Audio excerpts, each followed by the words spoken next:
जय श्री राम।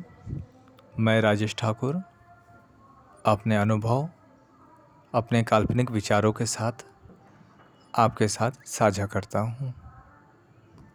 आज हम बात करने जा रहे हैं जीवन में आने वाली परिस्थितियाँ।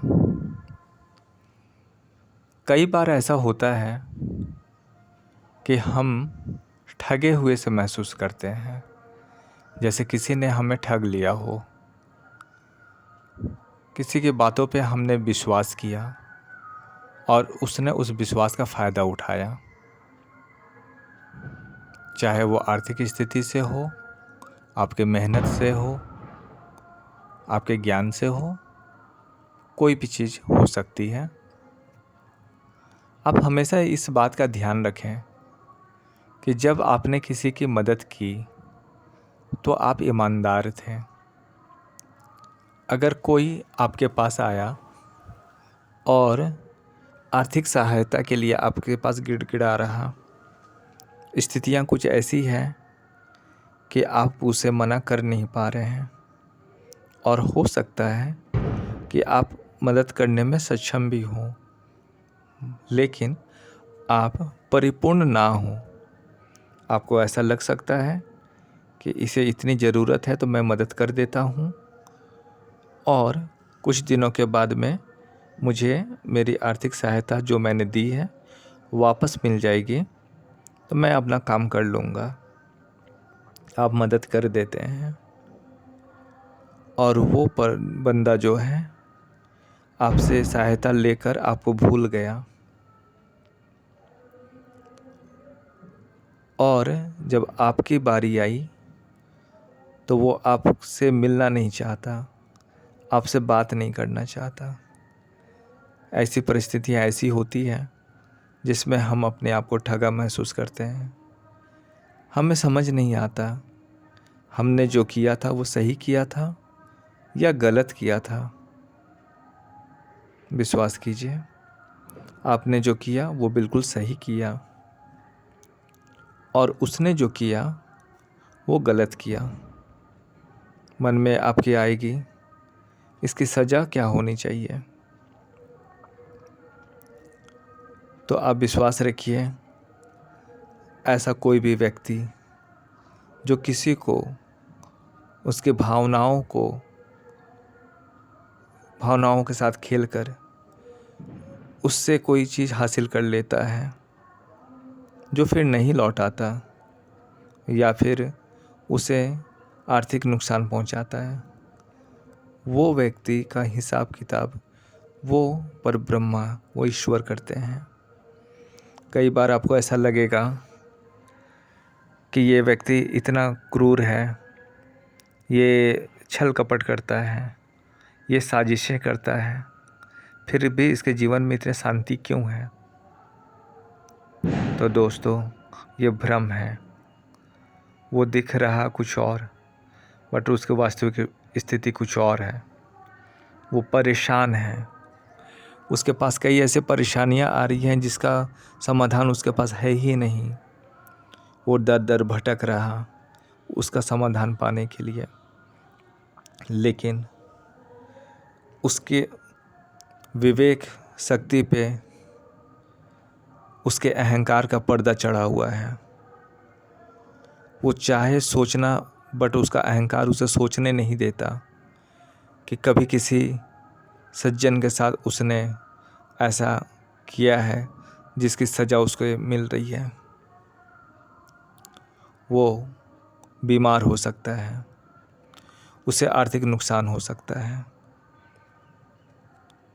उसके घर परिवार के लोग अस्त व्यस्त हो सकते हैं, और वो व्यक्ति का अहंकार उसके विवेक पर इतना भारी पड़ा हुआ है जो उसे ये समझने ही नहीं देता कि तुम जो झूठ या मक्कारी किए हो ये उसकी सज़ा मिल रही है, और आप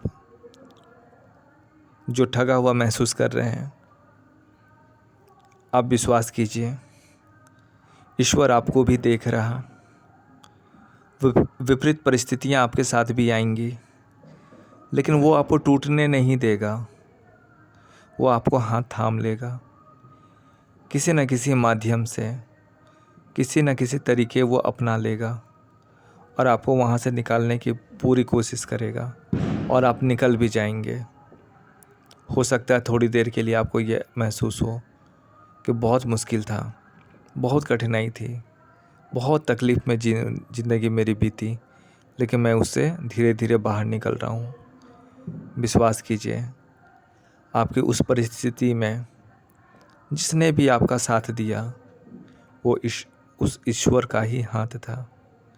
उस ईश्वर ने ही माया का ऐसा माहौल बनाया, जो लोग आपके पास आए, आपकी मदद किए, चाहे वो थोड़ा हो या ज़्यादा हो।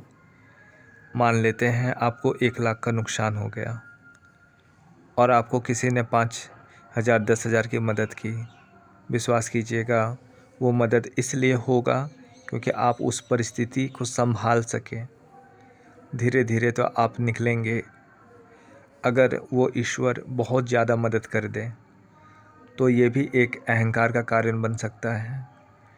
ईश्वर कभी भी मदद करते हैं तो वो इस बात का ध्यान रखते हैं कि ये बच्चे मेरे हैं, इन्हें मुझे देखना है, इन्हें किसी तरह का कोई कष्ट ना हो, ये तकलीफ़ में ना रहें। अगर मान लेते हैं आपके छोटे बच्चे हैं, उन्हें भूख लगी है तो आप उनको कुछ मार्केट से लेकर खिला देते हैं, भूख शांत हो जाती है। ना कि आप पूरा बाज़ार खरीद कर दे देते हैं।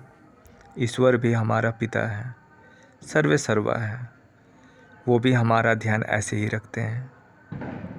अगर आपको समस्या है तो उस समस्या का समाधान वो रास्ता बता देते हैं, राही बनकर वो आपके पास आ जाते हैं, आपके मार्गदर्शक बनते हैं और धीरे धीरे उस समस्या से जूझते हुए आप निकल जाते हैं।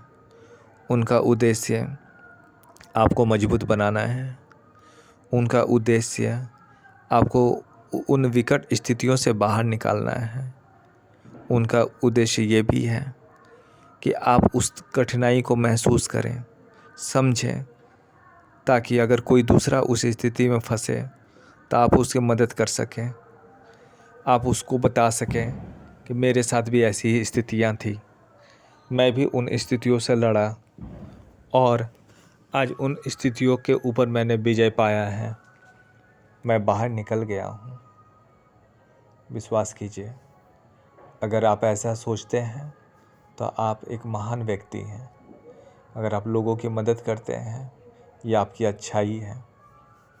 और जो लोग ये समझते हैं, अपने आप को चालाक समझते हैं कि मैंने उससे ये फ़ायदा लिया है, अब देने की ज़रूरत नहीं है,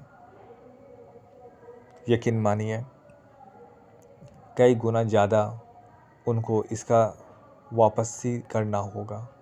वो ज़रूरी नहीं आप हो सकता है उनके अपने सगे संबंधी हो सकता है कोई ऐसी तकलीफ़ आ जाए जिस तकलीफ़ से निकलने के लिए उनको आपसे लिया हुआ जितना धन था, उस धन से कई गुना ज़्यादा चुकाना पड़े।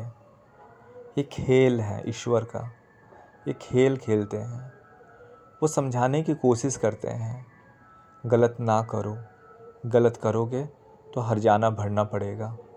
लेकिन कुछ लोग ऐसे हैं जो ये समझना नहीं चाहते। उन्हें ये लगता है जो मुझे पता है वो किसी को नहीं, जो मैं कर रहा हूँ वो कोई नहीं जानता। ऐसा नहीं है, ईश्वर सबको देखते हैं, सबको देख रहे हैं, सबके कर्मों का हिसाब भी है उनके पास और समय आने पर वो दंड भी देते हैं। तो उनके दंड से डरिए, अच्छे कार्य कीजिए, लोगों का विश्वास मत तोड़िए। जय श्री राम।